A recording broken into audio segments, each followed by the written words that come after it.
Good afternoon, everyone. Good afternoon. I don't know. Every day at 3 o'clock, I need some kind of pick-me-up, and I'm off of sugar lately, so it's good to see your smiling faces. That's my pick-me-up for today, which is fantastic. Human energy rather than sugar energy is really great. I know many of you, but some of you I don't know. I'm Sarah Owen, and I lead the team here at Collaboratory. And I always love welcoming people to this space. This space was created by our organization. We have a number of board members here today and team members. And we created a space where people could come together and share ideas, think together, plan together, and most importantly, dream together. For those of you that may not be familiar with Collaboratory, the thing that I'll say is we're dedicated to bringing Southwest Florida together to solve all the region's social problems on an 18-year deadline. Let that sink in for a minute. And we're okay, thank you. Come on, don't leave me hanging out here with a big dream by myself. Thank you very much. And these conversations are part of how we solve problems together because we think connecting people and that role of connectivity is key. And that's why we love partnering with different organizations, and we're really honored to partner with the Edison Awards. We've done a lot of interesting things together, and we've got plans to do a lot more interesting things together. And the reason why we're so enthralled with them is they are so dedicated to innovation and thinking differently and finding new ways and bringing people together. So it's a great partnership between us. So it hasn't been that long that we said, hey, what if we did a series where we brought both people from the local community and people from outside of the community, because Edison Awards is a global organization, so they have resources all over the globe. What does it look like when we connect with each other? Across all of those spheres, how can these conversations happen? So we decided to call it the Lightbulb series. Some of you joined us a couple of months ago for our first inaugural session on workforce.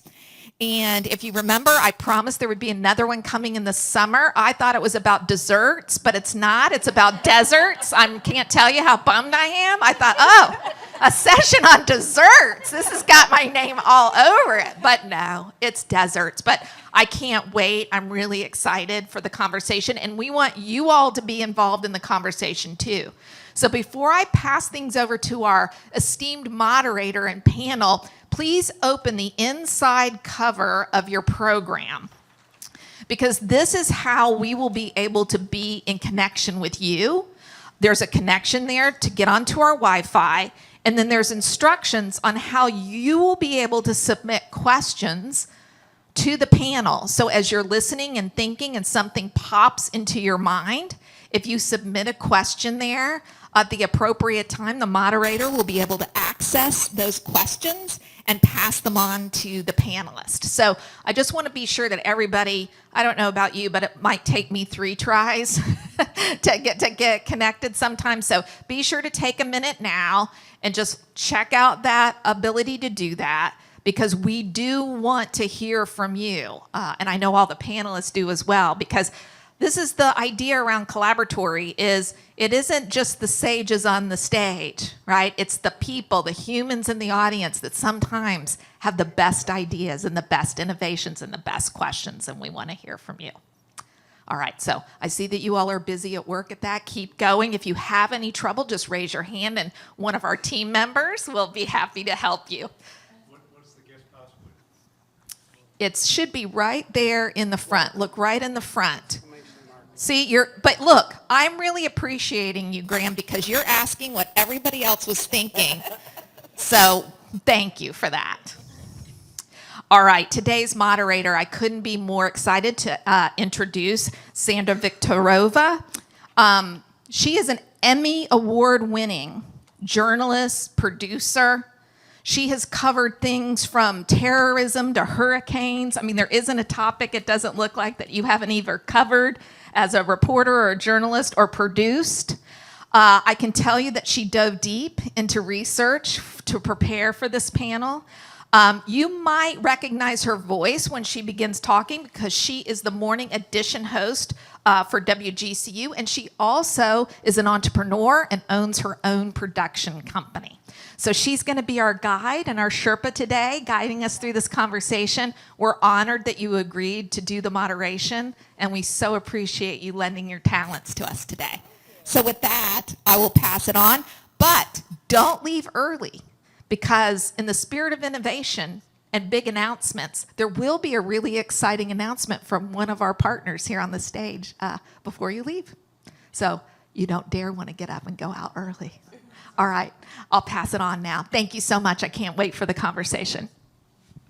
Thank you very much. And if we ever talk about desserts, I want to come back.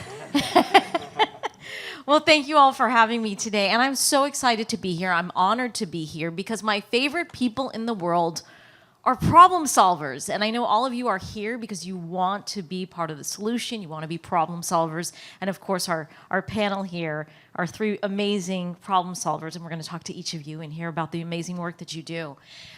Before we start our discussion, I want to, if it's okay, I want to share a personal story.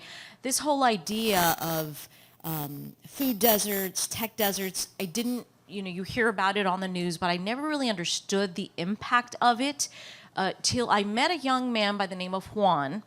And to take you back a little bit so you can understand why Juan is so important, I am currently working on a documentary following 6 young people, teenagers, who had dreams or have dreams of going to big universities. Some want to get into some Ivy League schools, Notre Dame. And so I was following 6 young people. 3 go to public schools in South Florida, and 3 go to private schools in Albuquerque, New Mexico.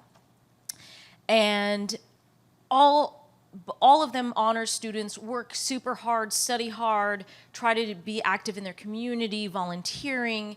And it wasn't until I went into their homes did I understand, despite the fact that they were all working so hard, there was not an even playing field. And the reason for that is, in Juan's case, Juan's mom was a single mom, and she was working 2 to 3 jobs at a time. She lived in the suburbs of Fort Lauderdale, and oftentimes I couldn't reach her. I'd be calling her day and night because I also, besides interviewing Juan, I also wanted to interview her. Sometimes it was because she was driving all the way from Fort Lauderdale to Naples to do one of her jobs so she can make enough money to pay for this apartment that was located near Cooper City High School, which is an outstanding public high school, and she felt it was so important that her son go to a good public school so he would have a good chance to do well in school and have a good chance of making his dream come true, which was to go to Georgetown. So I was in the home and interviewing Juan about, what he was doing to, to have that great student profile so he had a chance to get into Georgetown. And he, talked about the fact that he was working hard just like everybody else. And when I asked him, was there any extra obstacles that he faced, he was like, no, I'm just working hard like everybody else. But as I dug more, I realized, despite the fact that his mom was working 2 to 3 jobs, there were times where the money wasn't enough. And there were nights where the power was being shut off. So Juan was working in, I don't need to tell all of you how hot it can get here in Southwest Florida, is same like it does in, obviously, South Florida. But there were many nights where he was working without AC, in the dark, using his cell phone as the light to do homework. And as we talked more, I said, well, any other big challenges facing you? He never complained about anything, but he talked about how he would have liked to balance out his sort of, student profile by joining the tennis team. But he couldn't join the tennis team because his mom couldn't afford the amount of money it cost to do the physical that was required for him to be on the tennis team. So he was a great tennis player, but he couldn't do that. And he also didn't have a way to get to tennis practice. So here he was, not able to join the tennis team to sort of round out his student profile. He had no way of getting, to the practice. But I was so amazed by him because he never complained about anything. I was like, well, is there anything that you would complain about? as far as having, an equal opportunity compared to your peers. And he said, the one thing I wish I had was enough money to be able to afford the same books when it comes to study guides for the SAT exams. And it blew my mind as a parent, quite honestly, kind of brought tears to my eyes because I couldn't understand in this beautiful neighborhood he was living in, how he was struggling for just the basics, right? Electricity at night and a study guide. To make a long story short, Juan did not get into Georgetown, but he did get into FSU, and he's doing wonderfully, and he's really passionate, and he will be a problem solver, I'm sure, one day. He is studying international relations and dreams of working at the UN to highlight some of the issues facing third world countries. He's from Colombia, and he's passionate about educating the world and making a difference. So I share that story just because I think it's a good example of when you don't have some basic resources, the fact that it's not an even playing field for all of us in this community, and that's why we're talking about it today. So I thank you again for being here, for being problem solvers, all of us together. So with that said, I want you to meet this wonderful panel in front of us. So if it's okay, Tom, we're going to start with you. Tom Esselman is Executive Director for PCs for People. So Tom, go ahead and introduce yourself, and then we'll have the rest of the panel introduce themselves. Very good. Thanks, Sandra. And thank you, Sarah and Collaboratory. I'm thrilled to be here. My name is Tom Esselman. I'm the Executive Director for PCs for People in Kansas City. We are a national nonprofit. We like to call ourselves a social enterprise. We operate in 8 cities around the country, so we do operate at scale. And what we do is we provide reliable and affordable computers and internet for low-income communities. And in a bit, I'll explain to you the nature of the problem, why and how it persists, and some of the solutions that we're bringing to that problem. But I'll get to that later. Thank you for having me here. And why am I here from Kansas City? We hired a young lady named Mackenzie Maines, who's Rob Maine's daughter, about 3 years ago. And Mackenzie put a bug in Rob's ear. And I also learned from John Talmadge and others how quickly this area is growing. And when populations grow really rapidly, it tends to put a real spotlight on some of these inequities. So we're hopefully going to put some pilot projects together to get after it. So thank you. Thank you, Tom. All right, now Dr. Shadrika McIntosh is owner of Sozo Wellness Pharmacy. She's also the executive director of Sozo Wellness Center. You said it was okay, so I'll call you Shadrika. I'll have you introduce yourself and all the wonderful things that you're doing. Yes, good afternoon. I'm so excited to be here. My name is Dr. Shadrika McIntosh, and I I hate to repeat the same thing, but the owner of Sozo Wellness Pharmacy, which is located here in the Dunbar community of Fort Myers, Florida. We are less than a half a mile away from this area, but traveling just half a mile east. Is that east or west? That's east. Is very different. It's a very different demographic. You start to see very different physical changes in the layout of the communities, but it is where I grew up. I am 4 generations of being a Dunbar native. Actually, my mom is sitting right here on the front row. I was raised in that community and very familiar with some of the challenges of coming up. Juan's story really does resonate with me. I grew up in a single parent home. And some of those same struggles existed, but I also had a hardworking mom who, if she didn't know something, she sought out, people that may know something about what she didn't know to get us, exposed to different things. And I believe that some of my drive to come back home and actually help to be a problem solver in the community that I'm from is because of those roots. So with that being said, when I came back home, people began to realize, oh, she's a pharmacist, just like those people in Walgreens or CVS. So they would call on me to ask what started off as questions about their medications or how to afford their medications or how to take them. The questions they were not so comfortable asking that pharmacist behind the counter because of the familiarity and the importance of cultural competence and just cultural sensitivity, I believe, that just kind of tore down that barrier. So that helped me to understand, well, I don't want to be limited to people that just may know me or have my phone number.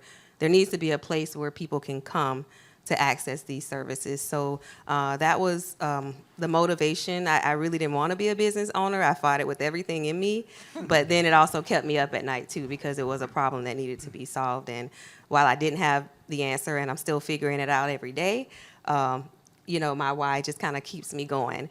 And to say that opened up, the need for me to open, to start Sozo Wellness Center as well, because of the fact that all these other social issues outside of just the healthcare, all the social determinants of health, like food access and internet access, and all these different things that people had barriers to, I started to understand and be educated about, oh gosh, if they can't do this, then they probably cannot solve this problem. So I don't want to take up too much time here in the introduction part, so hopefully we can get more into that conversation as we move along. Thank you, Shadrika.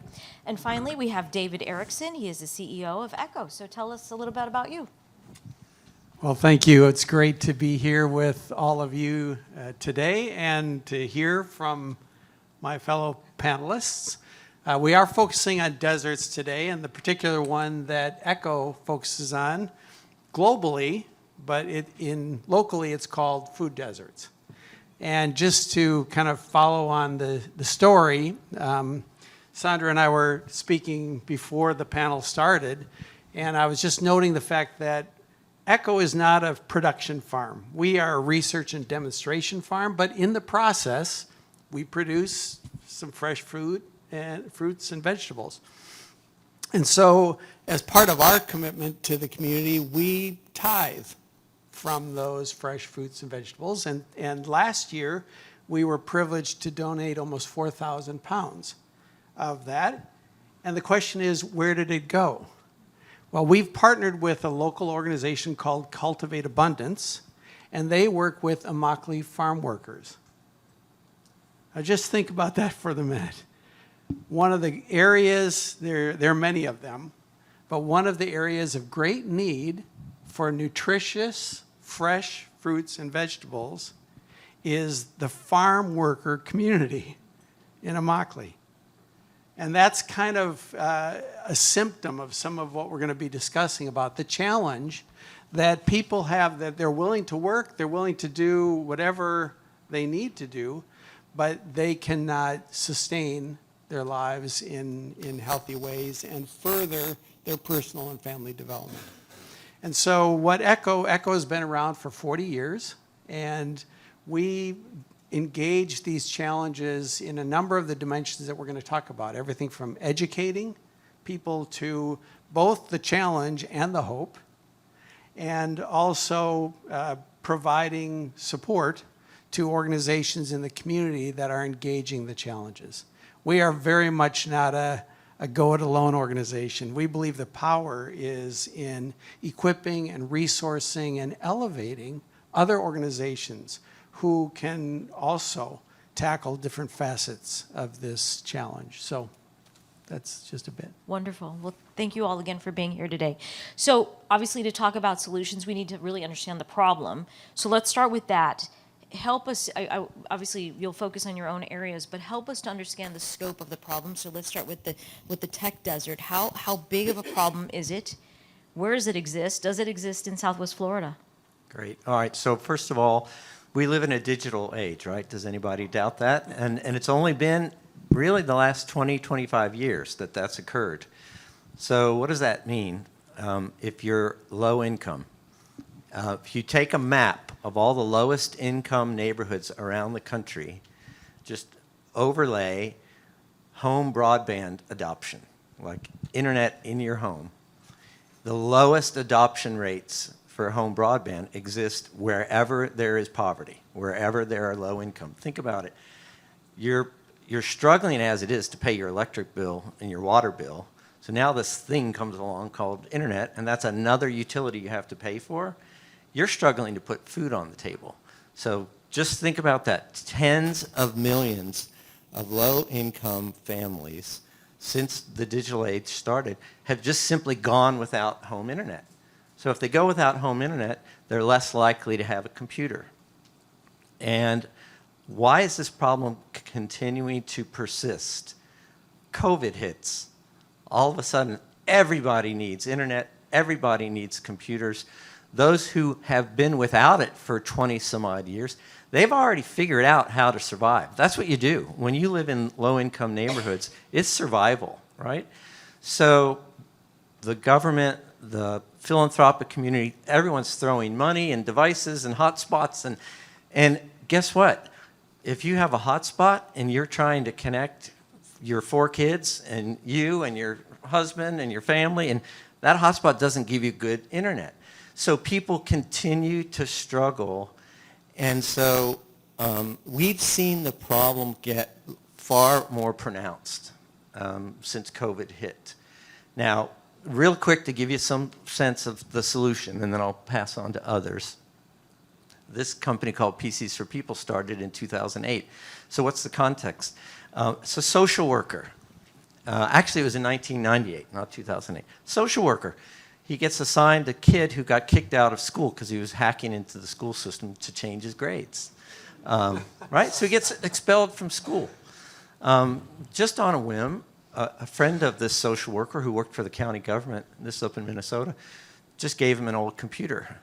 And Andy, the founder, gave this computer to this young man. And within 6 months, he was building websites for churches and community, neighborhood associations. And to this day, he is a very successful business person. But he got a tool, and he got somebody that believed in him. And that's what the spark was, to say, if we can collect gently used computers and clean the data off them, refurbish them, and get them back into the community, that's going to be step one. Now, obviously, if a computer doesn't do you any good unless you have internet. So through the years, PCs for People has also added the ability to do internet. Just let me give you one more quick story, and then we'll come back. How do we operate? We walk hand in hand, side by side, with the communities that are suffering these problems. There's a UPS hiring fair every year, right? Because UPS hires a ton of people before the holiday season. And they advertise, online resume, hiring managers on site. We will hire on the spot, right? So we get our AmeriCorps Vistas and our interns, and we bring some laptops down to the health department where the hiring fair is. And 9 out of 10 people, their mother told them to go get a job. They show up, they see that sign, online resume, what? Deer in headlights. They just want to collapse out of fear and panic. We say, come on, sit down. Look, we'll show you. And within 10 minutes, they have a little resume together. They go back, they interview. They walk out with a job. They're crying their eyes out. Our interns are crying their eyes out, you know? The ability to get a job that you were denied because you didn't have access to internet and a computer, I mean, it's so stark. So that's why we do, that's the heart behind what we do. We have big opportunities here in Southwest Florida to work with the entire community. Our model is, sourcing material, securely wiping the data and refurbishing it. Whatever we can't reuse, we recycle. Nothing goes into the landfill. Everything, fuels our mission because we have to be sustainable. We distribute and we support. And so we're looking at ways that we can start doing that here, and I'm excited to share more with you. One thing, we did bring some handouts. So if you want to learn more of some of the details of our work, we've distributed over 200,000 computers since 2008. We've connected, at this point, over 80,000 people with the internet. So we have a long way to go because we're talking about tens of millions of low-income households that are without internet and computers. Thank you. Shadrika, could you talk to us about the scope of the healthcare medical desert here in Southwest Florida? Yes. So I'm speaking specifically at this time about pharmacy deserts. Well, I'll define that first. A pharmacy desert is basically an area that does not, well, in the urban sense, doesn't have a pharmacy available in a half-a-mile radius. What I found that when I opened my doors in July of 2021 was that, I knew this before, but to actually see it where I was transferring prescriptions from when people wanted to utilize the pharmacy was about 3 to 4 miles out. So think about how many pharmacies you probably pass going home. And, you know, these people have survived. As you said, when you don't have something, you survive. You don't think about, you know, what you don't have, or sometimes you don't even know what you don't have. So from my understanding, there had not been a pharmacy in the Dunbar community in over, since the 60s. So that's, you know, this generation, exactly. So my generation and my mom's generation does not know of a pharmacy being available, so they're used to going outside, just like when it comes to grocery stores. You catch it on the way home or when it's convenient for you. Well, when we're talking about medications, if you're coming out of a hospital, you know, or some God forbid you don't have the transportation, how does that happen? How do you make that happen? And then when you can't, or that medication therapy is delayed, now what are the issues we're looking at? Possibly another ER visit, possibly a hospital admission. So now this drives up costs, you know, and utilization for our communities. So it's not just a personal problem at that point in time. Mm-hmm. So you know, a lot of times we don't think about, you know, on that micro scale and how it really impacts the macroeconomics. So, you know, like I said, I didn't want to open a pharmacy, but it seemed to be, you know, almost the most obvious thing to do.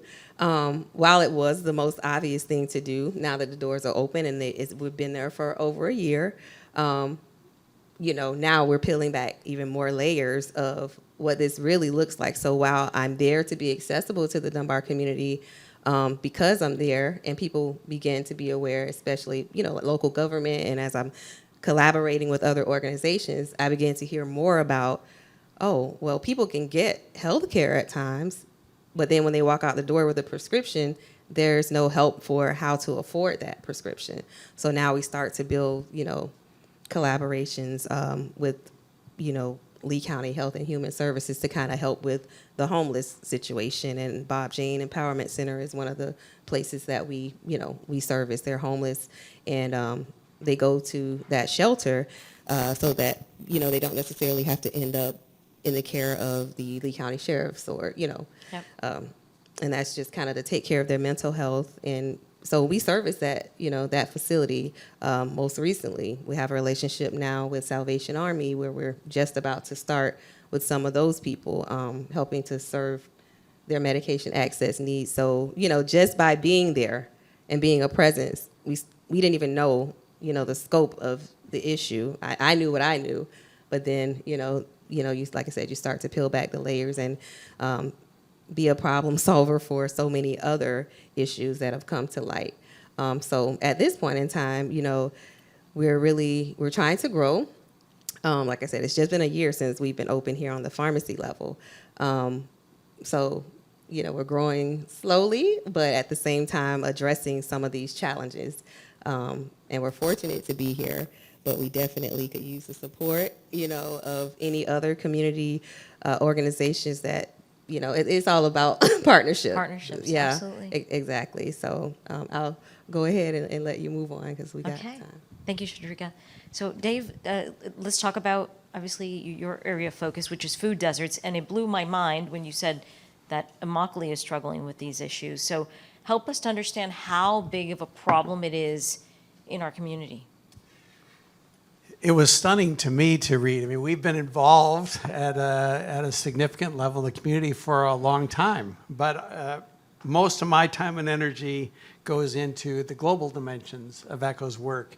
But when I looked at what's going on here in Southwest Florida, I learned that in most kind of more metropolitan areas, there are about 40 to 45% of census tracts areas are considered food deserts. That just means that people don't have ready access to fresh, nutritious food that's affordable to them. Well, in our part of Florida, Southwest Florida, that number is 60%. And it's kind of stunning that in an area that enjoys, in many ways, so much abundance, that we have a disproportionately high percentage of our census tracts are considered food deserts. And again, that the challenge is affordability and access. And so part of the response that's been developing across Southwest Florida is for schools to get more involved in actually developing gardens themselves to grow good, healthy food for the lunch programs, but also as a base for educating students and recognizing that some students and their families, even in small areas, are able to grow good, nutritious food. And again, one of the challenges, it's not just here in Southwest Florida, but around the world, is that we conflate hunger with this problem. And so a lot of people improve their caloric intake. They have more calories to eat, but those aren't nutritious calories. It's like junk food calories. Right. And unless you have nutritious food, then for children, brain development, body development doesn't happen at the right pace and the right time. And they pay long-term consequences. So we love the fact that Healthy Lee and the school system and some programs like St. Matthew's House and Goodwill working over in Pine Manor, we've been able to support their initiatives to help develop community gardens that educate the community and provide healthy, nutritious food. So I want to turn to solutions.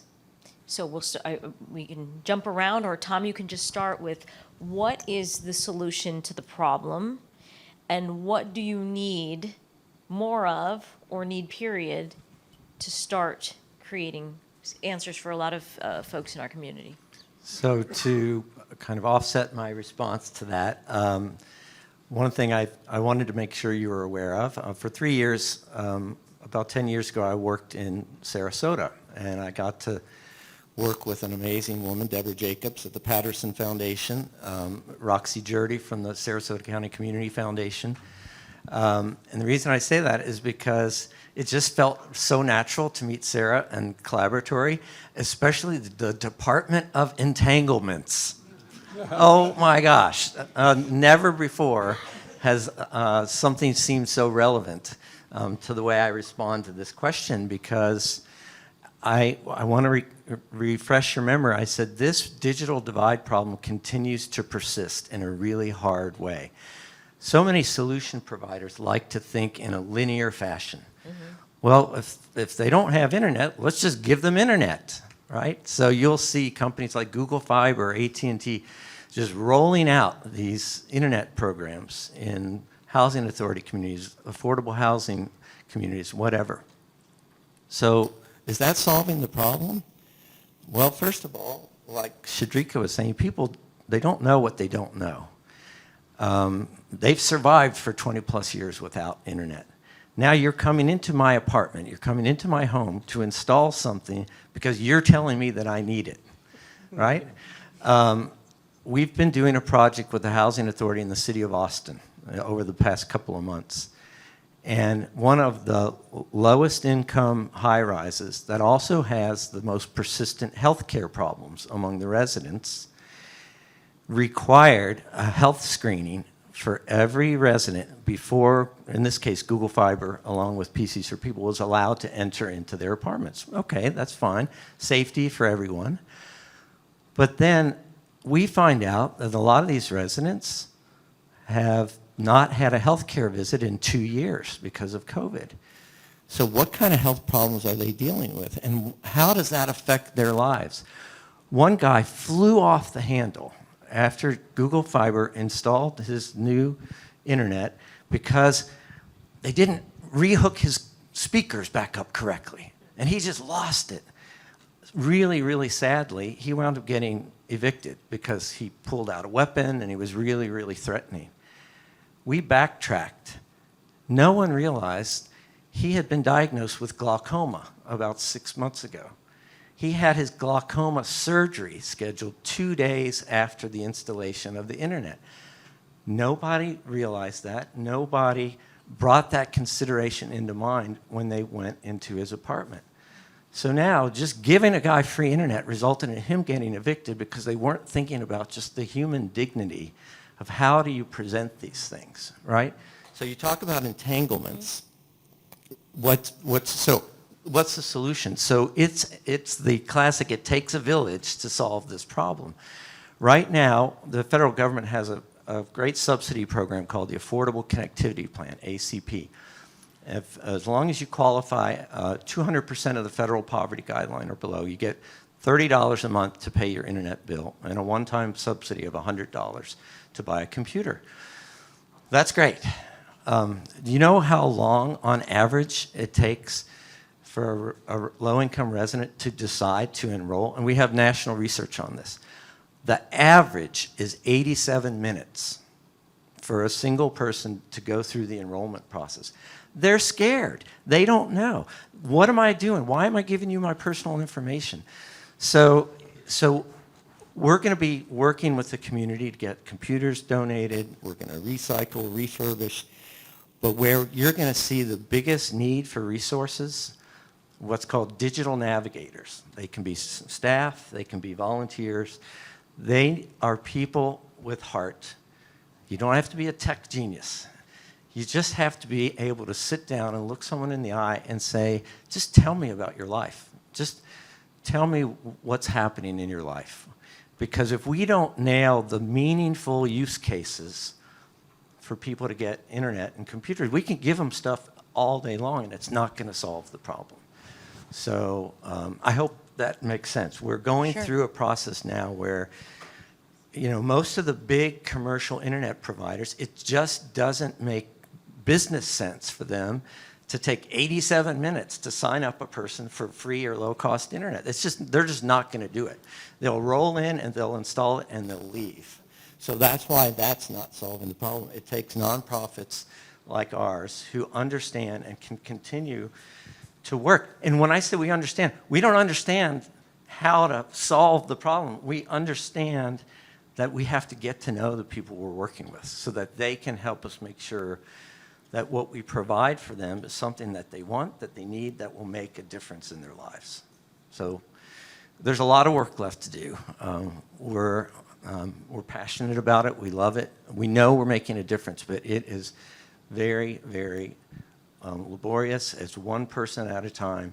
So what I would ask is when we come to a community like this, you're going to want to hear about it. You're going to want to spread the news. We're going to find ways to engage as much of the community as possible. And working with Shadrika and David on the kinds of things that they're doing, those just become natural entanglements that we like to get involved in.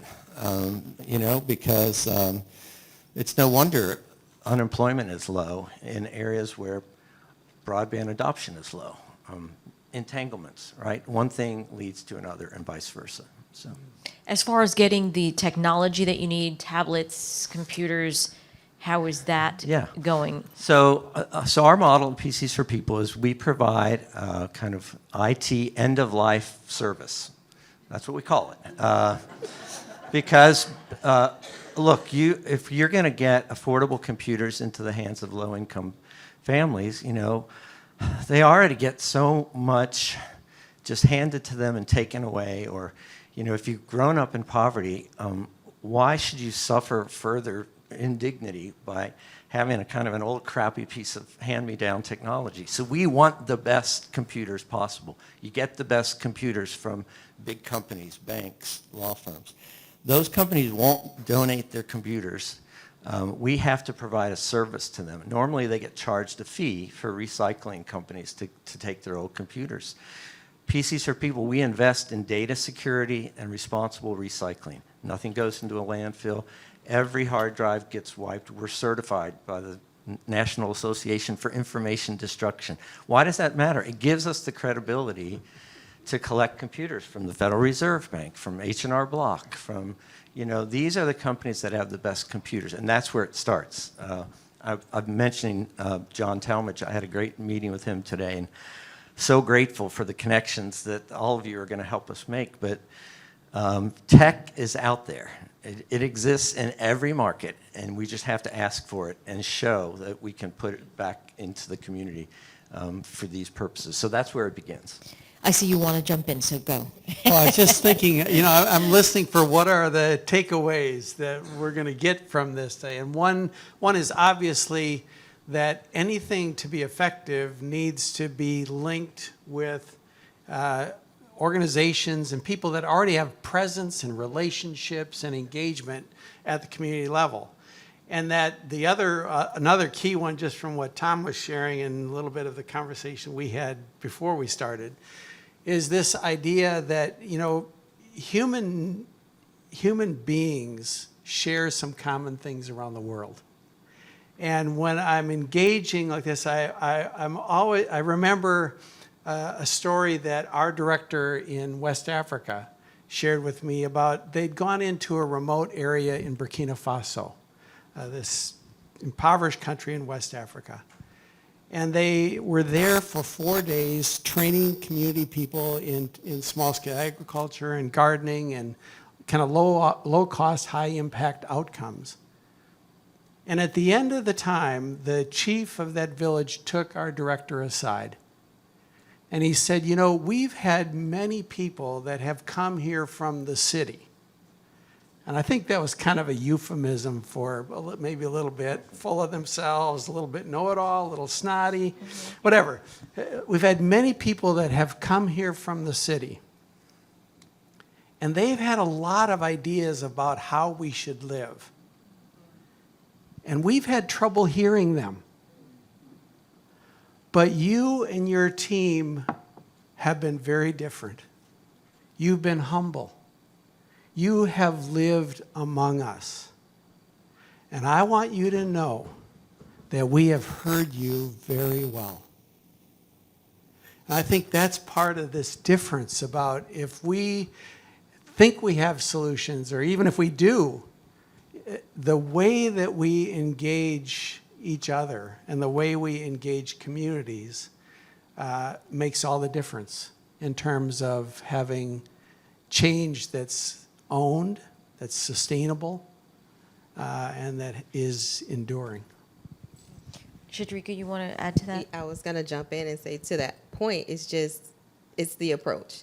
And I think that's why my approach with Sozo Wellness Center, which is, it's a nonprofit, whereas the pharmacy is a for-profit. With that, the motto is that we want to engage, educate, and empower people to seek out the best ways to approach their wellness journey. So you have to really value what the person values. So that's where you get in. You meet them where they are and figure out who they are, just exactly like what you were saying. You figure out who the person is and what's important to them. And now we can approach, we don't come in being prescriptive and throwing what you need to do. This is bad. This is the solution. Come back and see me in 30 days. And we kind of know what that looks like. Right. Usually, we all deal with that. So, I'm just saying that to agree exactly the approach is what's the most important in all of this. I'd like to go back to Immokalee if we can. So what do you need to, or what do we need to do as a community to help resolve that food desert in Immokalee? Well, I actually have a lot of hope for what's going on there. Their near-term needs are being supplemented in part with this, the contributions of fresh fruits and vegetables from ECHO. But in partnering with this group called Cultivate Abundance, they are out there every day and weekend with in the community and with these farm workers, helping them develop gardens there, and community gardens and individual gardens. And so they are beginning to produce their own food to supplement what otherwise either isn't readily available, or affordable. Whose land is it? Some of it's on community land, some of it is on the places where they're staying. One of the ways that we participate in education for the community at large is we provide tours at our demonstration farm in North Fort Myers. And it's possible to grow an amazing amount of food on a really small area if you know how to do it, and without a lot of inputs and without much expense at all. And so I think this is kind of the combination that's needed, is actual immediate support to help bridge people and supplement, and kind of persistent equipping, partnering with people to enable them to be able to implement these strategies to provide for themselves. Okay. So we are starting to get questions from our audience, so thank you for that. We'll start with Howard. His question is, in your professional field, how do you identify those in need for your services? And the second part of the question is, more so in the health and tech field, and how do you bring more visibility? Would you like to start? Well, for me, at this point in time, they either walk through the door or they call. Someone reaches out via Facebook or internet, whichever way to, that's kind of how we figure out what the needs are.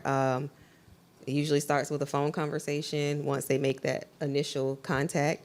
And, we start with that first question, which may be, for example, I have insulin. I can't afford it. Well, questions, are you insured? Just kind of all the background things. Then we kind of figure out, okay, here are our options after asking all those questions, and we go for a solution at that point in time. So for me, that's kind of how we figure out what people's issues are. Or it may be not that the person has reached out, but their agency where they are has reached out. And usually they have the solution of, we're going to pay for this. But then, like I had an issue the other day where this particular agency wanted to transfer a medication. When you say agency, you mean like government agency? Well, for instance, like I said, one of those, the Bob James Empowerment Center, that's one of them that we service now. They may have called and said, oh, I need this prescription transferred from another pharmacy because the copay is too high there. Well, here comes a conversation about, well, if you send it here, I don't have that program that they may have over there, which is actually not that high. When once I give them all the information, it becomes the point of educating, the people that work there about all the different resources and like, hey, you may want to stay there because that $50, if you come here, maybe $600 for that medication. Right. So it's not that, so it's based on, where who the audience is and the questioning, and then we come to, what the issues are, and then we can go with a solution from there. And I forget the second part of that question. The question was, what type of, how you bring visibility. Visibility, yes. So for me, being just 1 year with the door open, that changes. It has changed from one, letting people know a pharmacy is coming to now a pharmacy is here, and what do we do differently from all the rest? So it's just the messaging around that is, what's important for me. The story around that, Right. who I am and why this is important to me, being, somebody servicing the local community at this point in time. Okay. And you've been there now long enough that partners are starting to recognize you're a value add to their services, and you're stable. You're going to make it. Maybe we can partner with you, Great. Tom, you want to take that one? Sure. Well, the first part of the question is about how do we start in a market, and we are in low-income neighborhoods. We identify where the highest density of low-income households are, and we literally set up a shop, and we build awareness by partnering with nonprofit agencies who regularly serve clients in these areas. And when we first started in 2008 in St. Paul, we set up a system. There's free, good, better, and best. Well, free is free. Good is usually $50. Better is $100, and best is $150. That's for computers. We also have hotspots, which are about $65, and then it's $15 a month. You come in, you provide a photo ID and eligibility documents, And no credit checks, no contracts. Even if you just come in once a month and pay that $15, guess what? Word of mouth spreads fast. When you're giving away 2 or 3 free computers each day, first come, first served. And then we realized the majority of the free computers we give away, those mostly come back for repairs. The ones that people are paying $50, $100, $150 for, and by the way, those are normally about anywhere from $800 to $1,500 out at Best Buy. And those are the ones that people take the best care of. So it's word of mouth largely, but then there's another part of the question. I don't know if you can see this, but it says Digital Inclusion KC. So popping up around the country is something that we first started in Kansas City back in 2015, a coalition. It's just a volunteer group of organizations that meet once a month to share information about digital inclusion, whether it's computers, whether it's training, whether it's internet. We started in Kansas City, 2015, the National Digital Inclusion Alliance, which is actually now in Columbus, Ohio. So there are coalitions building around the country that do help spread word, mostly around internet providers, computer refurbishers, companies who have computers to donate, and most importantly, small organizations that exist within the neighborhoods, within the communities. They're trusted by the residents, and that's ultimately how we build awareness and impact. I'm going to skip the order just because somebody has a question specifically to you. Do you accept and refurbish older Mac PowerBooks? So yes, there are some limitations to what we can refurbish. The only computers that we sell to low-income eligible individuals at the discounted prices that I told you are Windows-based, because we have what's called a Microsoft Authorized Refurbisher License, which allows us to get operating systems and software for very, very low cost. But it does require that every customer that we serve, there's an intake form and income eligibility has to be verified. Macs, on the other hand, we can refurbish and sell to anyone in the community. They're a little bit tougher to do. Mm-hmm. Apple generally wants you to buy a new one instead of refurbish them. But what it does for our mission is we're allowed to sell products on eBay and on different online venues to help supplement our mission. So we have what we call surplus sales. So not just computers, but server racks, other equipment. Oh. We can sell. There's a PCs for People eBay page, and anybody can buy whatever we offer. But it won't be any of the Windows-based computers that we refurbish. So. Okay. Dave, I'd like to skip to you and get you to tackle this one first. What is the largest barrier you face in providing access to your service, and what type of creative solutions has your organization developed to overcome them? Well, I think the biggest challenge that we face is just the fact that we have inherent limitations, and we face huge demand and need. And again, that's why a big part of our focus is equipping what we call multipliers. If we can, in rural places all around the world and here in Southwest Florida, if we can equip organizations or individuals who will effectively apply what they learned and are the kind of people that share with others, or respond well when others express curiosity about why they're farming in such a different way, then it spreads. And so one of the ways that we evaluate ourselves, in fact, is we undertake every year a multiplication assessment. And so I would just say, the biggest way we try to overcome some of the inherent limitations of staffing and financial resources and everything else is by trying to be intentional about equipping multipliers and engaging them in ways that are sticky, and so they retain and have an easier time transferring the knowledge and the skills that we work to equip them with. There's a wonderful comment for you, Dr. McIntosh. It says, thank you for your work, and that they are very sure that it is making a difference in the health of the community. And I certainly think we all feel that way. I'd like to sort of go to a topic that we were talking about before. I mean, these deserts exist, right? Because bottom line, this comes down to money, right? Companies, and I'm thinking now about pharmacies. If they can't make money in a community, that's why they don't go. So how do you make your pharmacy and other ones who might want to do something in a similar community, how do you make it sustainable? What are you doing to make it work? So that is a huge challenge.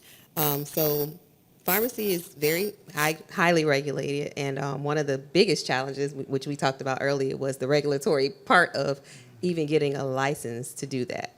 But it's also a very risky business. So we're talking about a brand new entrepreneur trying to open a pharmacy with no capital.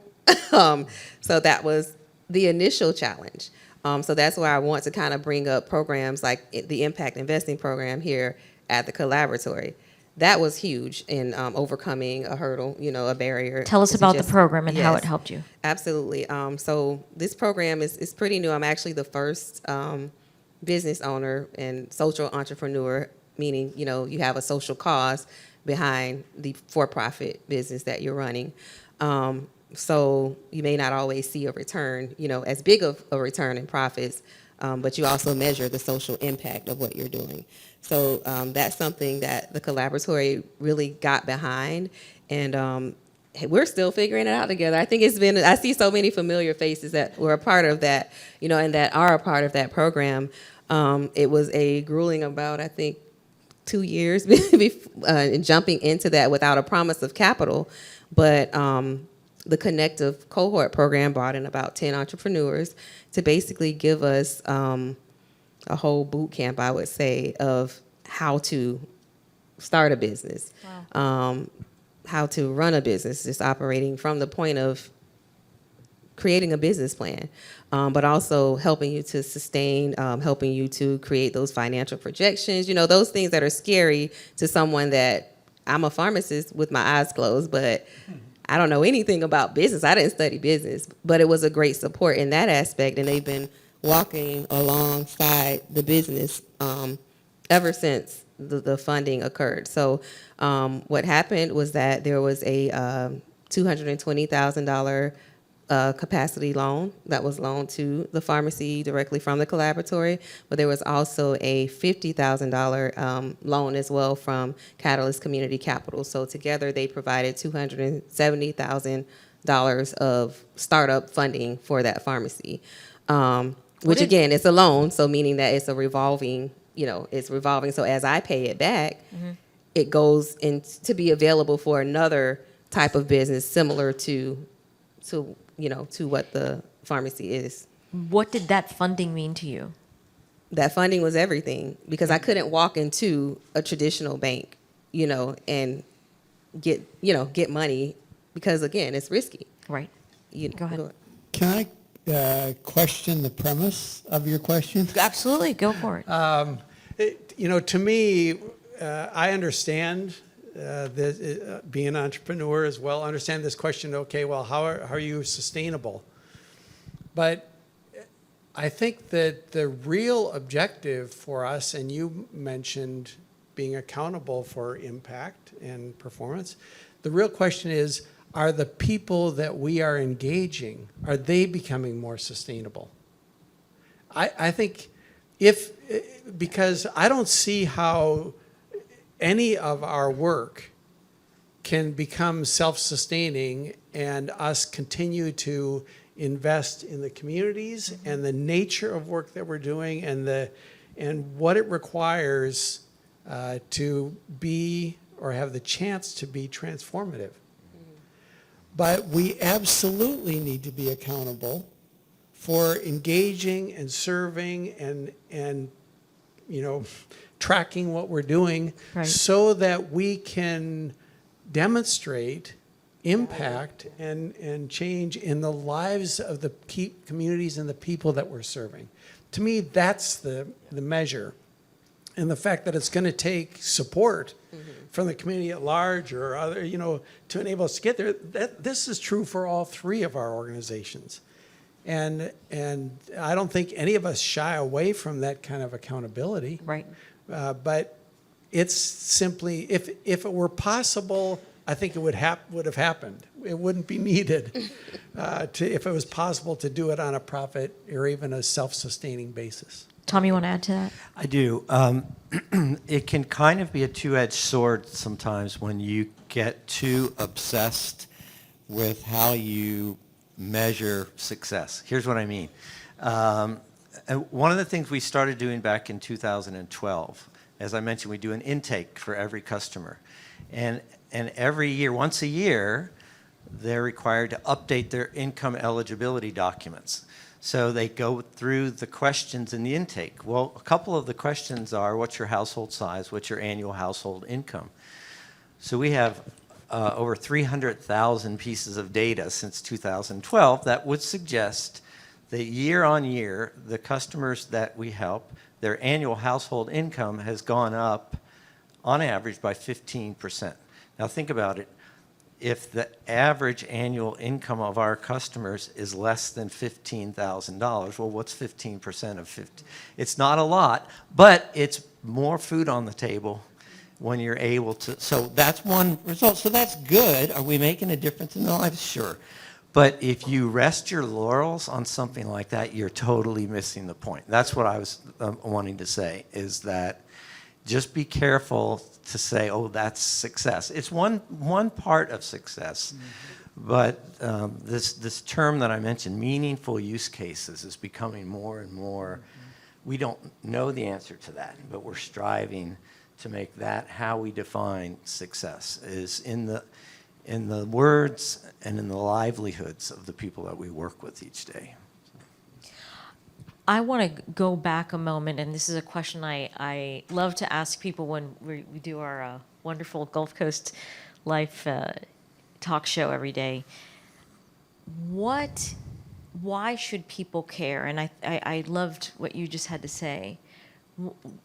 If we don't resolve these problems, like, how does it impact all of us? Probably everyone in this audience has enough food, has a computer, probably has insurance. Why do we have to resolve these issues? Like, why does it affect all of us if we don't? Can I take a crack real quick? Sure. Go back to entanglements. What are crime rates doing across the country? And how interrelated are those with things like internet access? Well, what am I talking about? Unemployment is directly, we have two other statistics. Over 65% of the customers that do our intake, it's the first time they've ever owned a computer. Totally coincidentally, 63% are unemployed when they come to us for the first time. That's not a direct correlation, but it's just an interesting coincidence. And one other aspect of what Shadrika was talking about, entrepreneurs, you hear that term and you think, oh, it's some fancy startup company. Entrepreneurs, especially since COVID, are people who are struggling to survive, and they have to find a way to make money. So they have to start a business.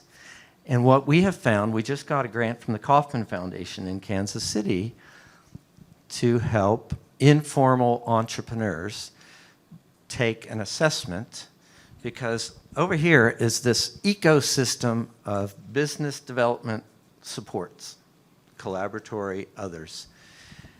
Over here are these informal entrepreneurs who just never get access to that ecosystem. They don't know about it. They don't have internet. They don't have computers.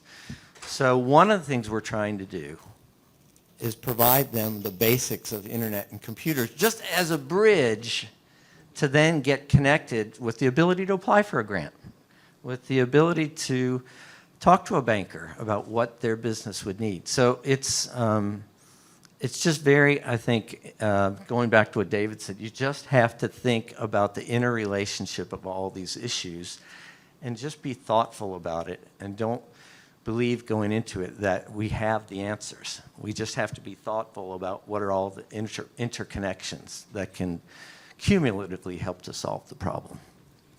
I would say in the healthcare area of why should people care if they have what they need? Well, when others don't, as I stated before, it drives up system costs, it drives up insurance premiums and things like that. So on the economic level, if nothing else gets people's attention, it's usually that. And that's, if you don't care for any other reason, that's why you should care, because it can affect, your personal income when it comes to that, when these healthcare needs are not met. It's really a direct impact. I would just say yes. And two things are just, I think our humanity, the more fully human we are, the more we recognize that we live interdependent lives. We are not islands unto ourselves. Mm-hmm. And for me personally, it's also a matter of my faith, is that I think a biblical faith demands an engagement with people who are suffering and are in need. And to the extent that I have an ability in partnership and with respect to engage in making a difference in people's lives, it makes a difference in my life too, because we are interdependent people. Dave, since you've got the mic, can you talk about, this is from Anonymous, can you talk about food deserts outside of Immokalee and what is being done in those areas?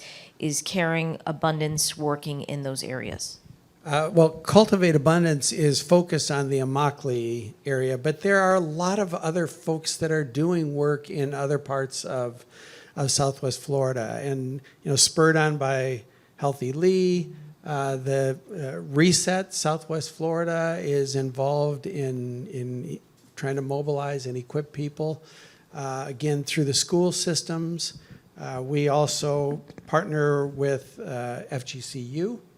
And they are teaching food sustainability and developing a food forest. There's all kinds of folks that are at work in different dimensions in different parts of the community. And it takes all of them, and it's going to take a little more. But there is a lot going on to connect with, and we can give you more of those linkages if you want to be involved in your particular community. There's a strong likelihood that we've got contacts, or the collaboratory has contacts there as well. Okay. Resilience. How do you nurture your own determination when things get tough? I assume all of you have faced a lot of obstacles in making this work. Shadrika, you want to handle it? Every day, every moment. But it, like I said before, it's connecting to the why. I think whenever I have to remember that the frustrations that I have, sometimes with providers in the community and what I see as gaps, I've had some days where I was in tears because I've had that homeless person walk through the door from just across the street, where I'm located right across the street from a Lee Community Care Clinic. Like I said, people are able to be seen there for free. Well, he walks out. He has nowhere to go, no money to pay for his prescription. Okay, I can't do that for everybody out of my pocket, but, it's like, some of these people, you do what you can to bridge that little, put the Band-Aid on it right then, but then how many others? My mind always goes to the bigger problem.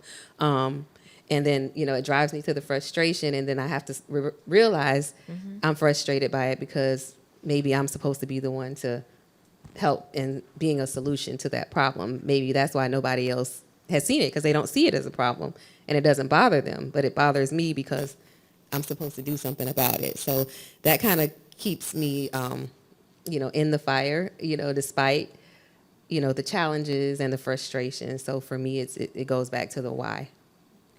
Tom? Well, first of all, David, I believe firmly in faith and perspective, and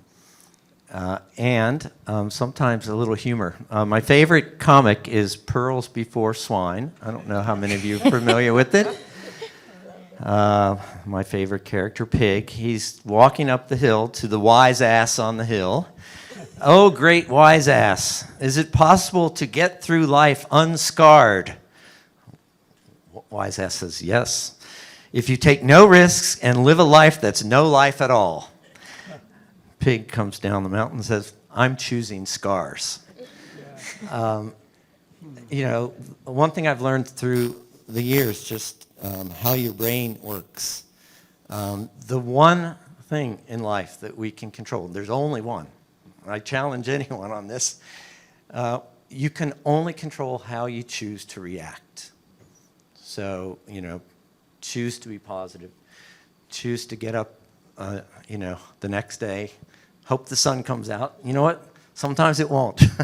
But just be happy that you woke up and do all you can to make a difference. And honest to goodness, I mean, that's what it comes down to. The obstacles will always be there. And we just have to, and nonprofits, you know, sometimes you hear, are you mission focused? You know, don't stray from your mission. Well, yeah, you know, but Steve Jobs said, look, you can't connect the dots looking forward. You can only connect them looking backwards. So for the dots to connect, you have to believe in something. You have to believe in your heart and just go forward and trust that those dots are going to connect. And that's the perspective that keeps me going, and I think to a large extent our organization and many of us.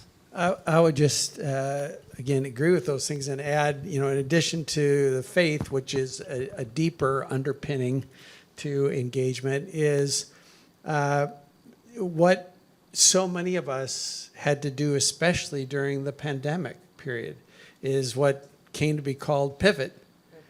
And so it's sitting around with people that share your passion and share your commitment to engage and make a difference in whatever the why is addressing, and saying, okay, this is our reality. What can we do? How can we continue to engage and support and sustain and make a difference under these very adverse, inhospitable circumstances? And I'm privileged to be a part of extraordinary teams of people around the world, and the pivots were amazing. And in fact, in that process, we discovered some things that we probably should have seen years ago. Mm-hmm. And now we're trying to find ways to internalize them into our core work going forward, because they're meeting people at some of their greatest points of need and having a sustained impact. And so I think it's also just, it's collaborating, and it's building formal or informal teams of people that share a passion for making a difference, and then together you can look forward instead of just being stuck where you are. Shadrika, we have a question for you. It says, I'm fascinated by the conjunction of lack of access to healthy food locally, which leads to health problems. How do you suggest large-scale solutions? It goes back to collaboration. So, look, I go back to Sozo Wellness Center, and that's what it is. The whole premise of it is to bridge these health problems with the underlying, the root cause of it, which go back to food, tech, education, all of those things together. So it really does lie in it's connectivity and collaboration. Okay, and next question is, how can all of the agencies, including your three, work together to avoid overlap, waste, and assist more communities? And the second part of the question, what are your outcome metrics? Can I, again, challenge the premise Sure. a little bit? Nobody here wants to be wasteful. The resources are constrained, and the need is great. But I have to admit, and maybe this is just the feisty side of me, that I sometimes hear that question from people who aren't ready to step up and engage themselves in being part of the solution. I think there's a lot less waste and overlap and duplication in the things that we're talking about. Maybe there are little bits of it, but in comparison with the scale of the need, there isn't very much waste or overlap or duplication. And so I just think, we're sensitized to it.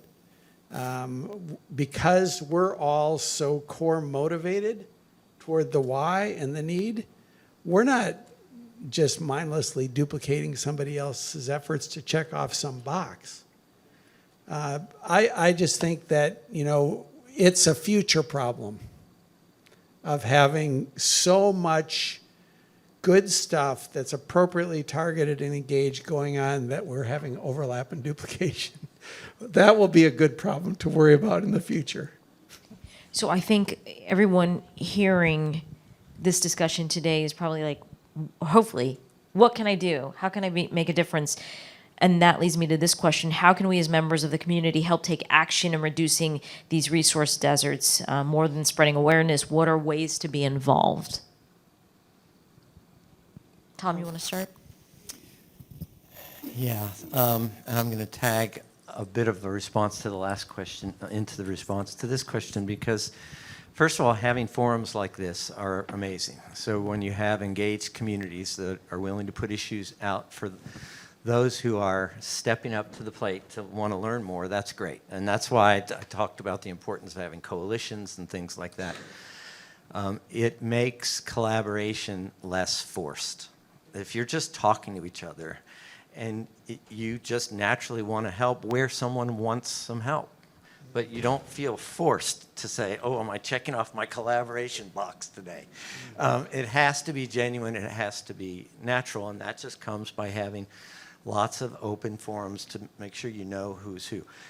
I used to love going to in-person, conferences and meetings, and then COVID kind of put that into a different realm with these Zoom calls with 54 people on it. And you still had to do it. And it's amazing the effort, as painful as it has been, the payoff from just staying connected with people, even if it's on a screen. Because when push comes to shove, you know that person. You've heard their voice. You can pick up the phone and say, hey, could you help me? Or here's how I can help you. But it's not forced. It has to be natural. All right, so that was that question. So the question you just Well, asked. I think people, the point of the question was, how do people help you? Help. Okay, so that being said, we all offer the chance to say, oh, we need volunteer support. We need financial support. Let's be honest. We want engaged members of the community. What does that mean? Just asking questions. We know if we have a problem that can be solved by volunteers, or if we need funding from something, we reach out to people as the needs arise. But if we don't actively maintain engagement with our community, then those will be forced interactions. So I'm just thrilled, and I know I speak for my panelists, to have opportunities to share what we're doing in forums like this is just very representative of the kinds of things that will help us find ways to engage with you. And I hate to be so vague, but I think that's really what it comes down to. I would say is, while we are here, we're accessible to the Dunbar community. We are here for our greater Southwest Florida community as a whole. And there are services that we do offer that could benefit every member of this community. So I would just encourage you to get on our website, sozo-pharmacy.com, and check out the services that we offer.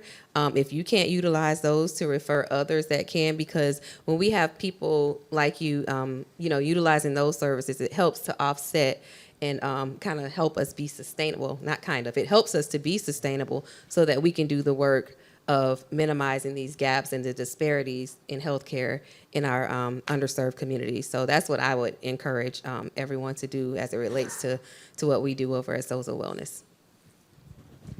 I would just, Danielle Flood is here in the front row, and she would be happy to help connect any of you with other neighbor, Southwest Florida organizations that are working to have an impact on the food desert side.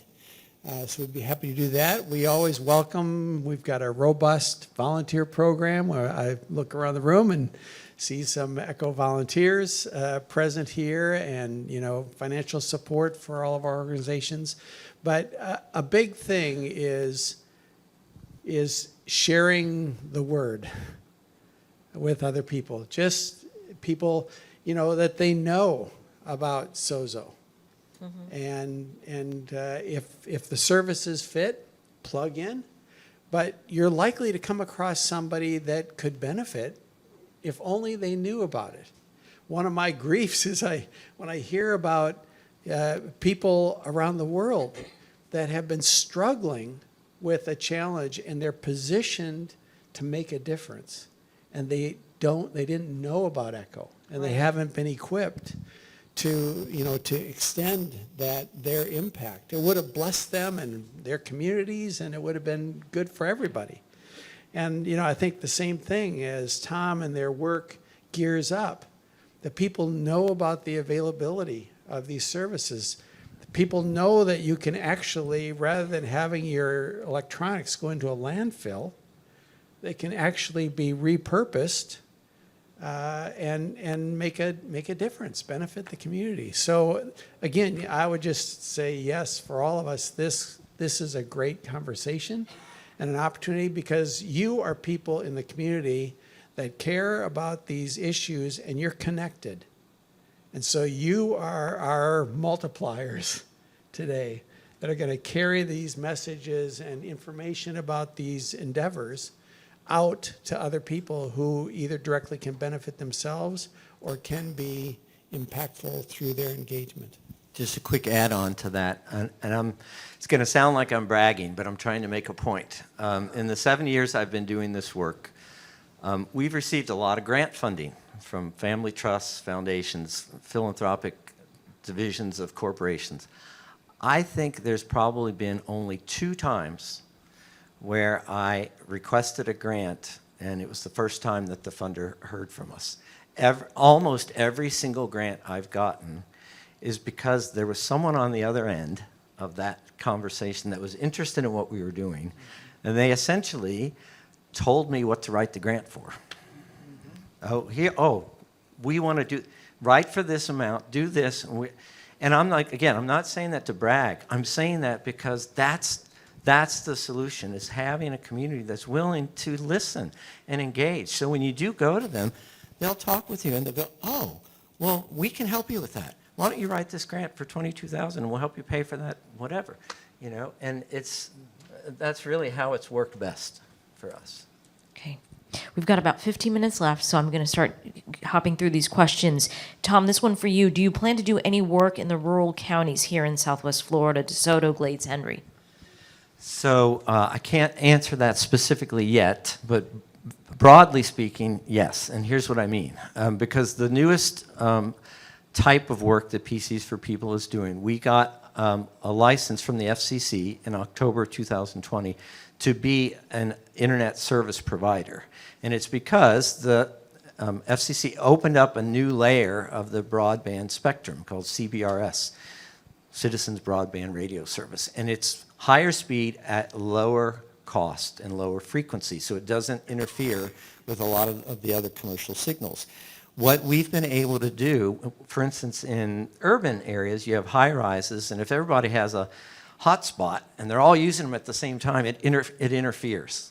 So we've been able to put antennas on the top of tall buildings, and it creates a wireless signal, and you have a simple modem that doesn't interfere with all the other modems. So that technology, what we found, we've really done this a lot in Ohio, so we're going to use it as a model because most of the areas in Ohio are rural. Farmers will let us put up a tower in their field. We put an antenna on a football field in a rural high school football stadium, and it casts a signal out about a mile radius. So we're getting better and better at this technology. We're getting more federal grant support. You're going to start seeing some of the broadband infrastructure bill funnel funds. Again, John was sharing with me today, the governor and state of Florida is really making a lot of funds available. In fact, all the states in the country are. So in addition to getting computer donations and distributing computers, we're doing a lot of work to build Wi-Fi networks, and that's going to take us into the rural areas where it's a very, very pronounced digital divide problem. It's not as economically harsh as what we see with some of the urban core families, but it's equally difficult for rural families to try to get by without internet. So anyway, long-winded answer, so yes, but we're just not specifically there yet. And this is also for you. How do we engage our organizations to consider offering tech equipment for your organization? Yep. Well, since you asked the question, go to our website. But we actually do have a role within our company that's an account manager. And we have about 7 account managers. And all they do all day, every day, is reach out to companies to let them know about what we do. Large, small, medium. We do tend to go after larger size companies with more employees because they have more computers that they regularly recycle. But just as much, we do community pickup events, dumpster days. We put gaylords in the front lobby of municipal governments for people to come and drop off old computers or desktop printers and things like that. So yeah, we're going to be engaging this community hopefully as quickly as we can. Again, thanks to some of the connections I've gotten. It's just little phone calling, little networking, little schmoozing, and all of a sudden we start going down the path. Okay. This is, I guess, to all three. How do you identify, recruit, train, and manage volunteers, and do you need more? Would you like to start, Dave? Yeah, we get volunteers from the community at large, and again, from some of the colleges and universities around the area. And we are privileged to have sufficient flow. We have a designated volunteer coordinator that works to try to not only orient the volunteer to plug in and well and productively for the work of ECHO, but hopefully aligned with what their interests and gifts are as well. So it's a meaningful both way benefit experience. And there's always opportunities to plug in more volunteers. And, it may be that you want to volunteer with another organization.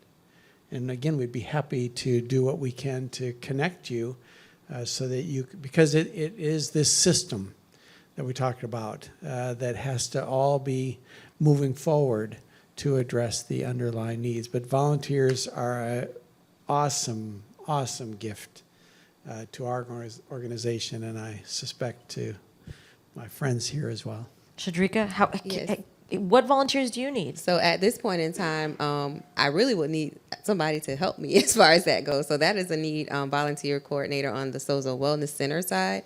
On the pharmacy side, because of the nature of, HIPAA, Sure. things like that, it has to be a little, handled very carefully. But, in the aspect of events and, when we go out Marketing. that as well. But when we do plan to have fundraising events and things like that of that nature. Like in October, there's going to be a wellness event that I'm partnering with a local health studio on. And you'll hear more about that. So we will be looking for volunteers for that event because it will be a fundraiser that will benefit the wellness center as well. So. Wonderful. So I could definitely use some help in that area as far as volunteer coordination Okay, Tom? and recruitment. Yeah, so we're not established yet here, but we're in the process of doing it. So those of you who are interested in volunteering, the biggest area where we need volunteers will be this so-called digital navigation.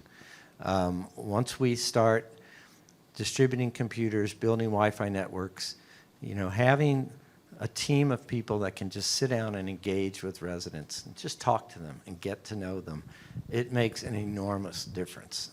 So as soon as we get up and running, you'll be hearing about those opportunities to join us. Okay, this is the final question from our audience, and then I'm going to add one more. How are you tracking your impact in your community? Would you like to start?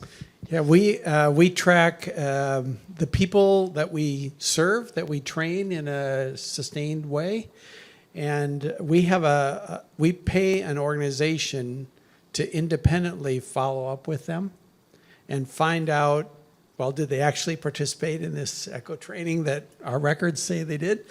And are they applying what they learned? And if so, some measures about the kind of difference it's making in their lives and circumstances. And then to the multiplier question, have they shared what they learned in a systematic way with anybody else? And if so, how and with how many? That's the primary metric that we use to evaluate ourselves is in this global training engagement. In Southwest Florida, if we participate in the development of a community garden, and there are many that the way we participated is providing tools that are available free online, a community toolkit. But we'll just follow up with them regularly to see how it's doing and if there are other ways that we can help and support their work. Shadrika? Yes, as a part of the Impact Investing Program, one of the ways that we're held accountable is to actually develop social impact measures that, so it may look at how many COVID vaccines we had given, during the height of that. It may look at how many employees that we've hired from that community, how many dollars in taxes we paid, to the city or local government. So those are just, some of the measures just on, different scales looking at how we are being impactful. I just encourage you all, if you'd like, there is a handout over on this table, and it says PCs for People Impact. So there's some stuff on there that will help answer that question.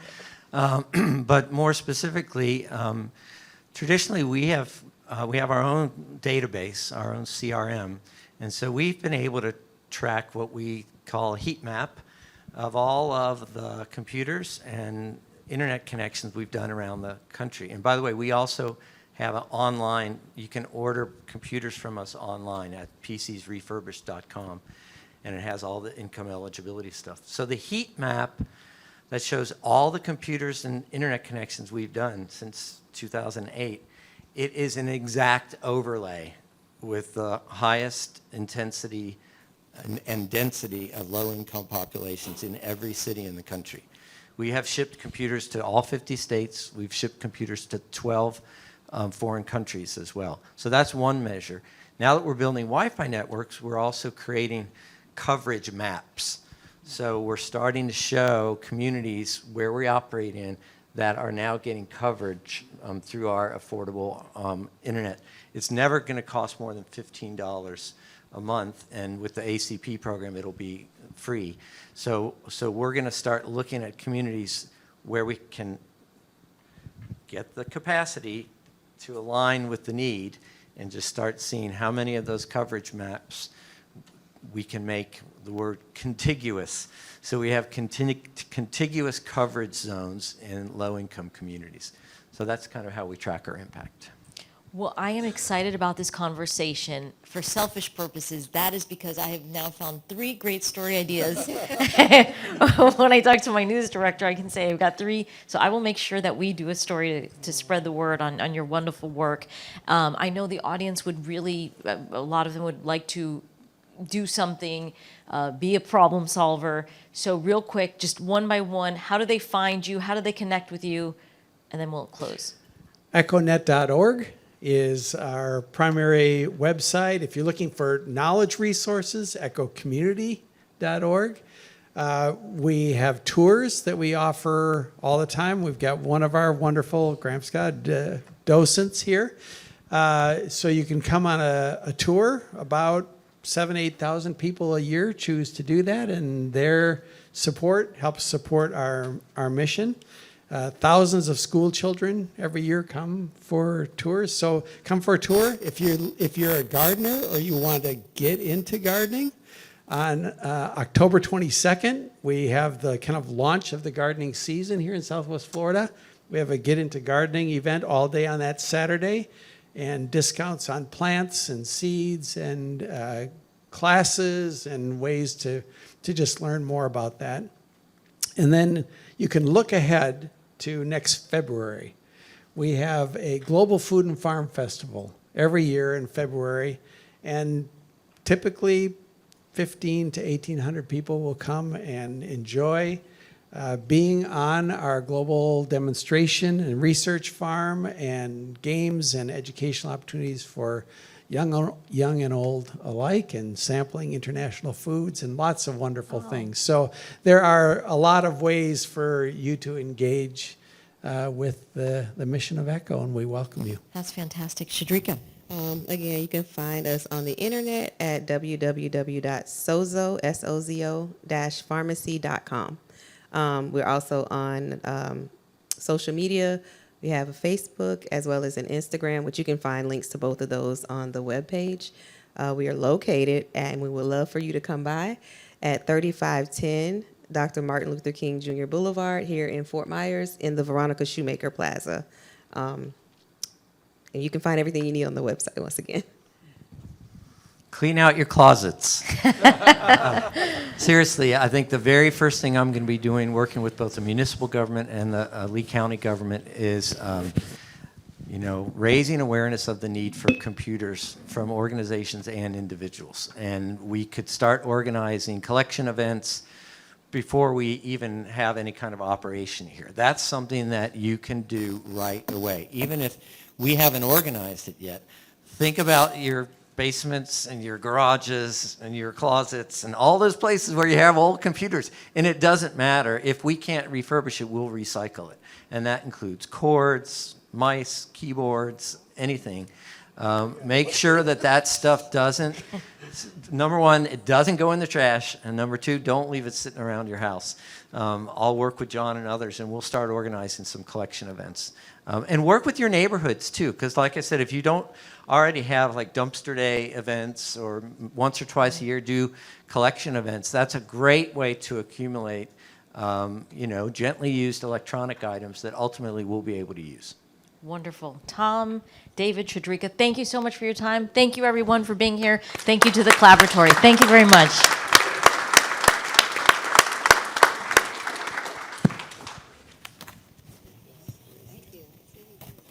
Your turn. Thank you, everyone. I'm Rob Maines, and I'm with the Edison Awards. I'm the Executive Vice President. I want to thank you all for being here. I want to thank the Collaboratory, and I want to thank the panelists for a fantastic, fantastic discussion. I had about 7 months ago, when we started talking about this, I had no idea it would come into this level. I want to thank you all very much. We're the Edison Awards. We honor innovation. We seek innovation all over the world. This is innovative. You know, what I've learned many years ago was innovation was taking the friction out of process. And you all have done a fantastic job of this. We work a lot with social innovation, and this is just a great picture of it. I will use these stories when I'm talking to innovators all over the world. Sometimes I talk to them in different languages. I might have a little trouble communicating, so I will probably tell them to visit your websites, okay? So, especially you, Tom. But I want to thank you all. You know, yesterday, I think I was walking out the door, and they said, you get to do closing remarks. And so I did what anybody would do. You know, I went home and I Googled what not to do when giving closing remarks. And it turns out everything I was going to do was listed there in Google. So if you ever want to see, you might have my picture there if you go Google it, because I was going to do all those things. So I'd just like to give you a quick thank you for coming to this. If you have any questions about the Edison Awards, we love being here. We moved here to Southwest Florida 2 years ago. This will be our 3rd year. We have an event coming up in April. If you know somebody that would like to attend it, it's on, our website is on here. Also, if you know somebody that has innovation, if you want to pass the word around, we love being here in Southwest Florida. We feel like we found a home. John, thank you very much. He greeted me as soon as I got here and showed us what Southwest Florida was all about. So thank you all.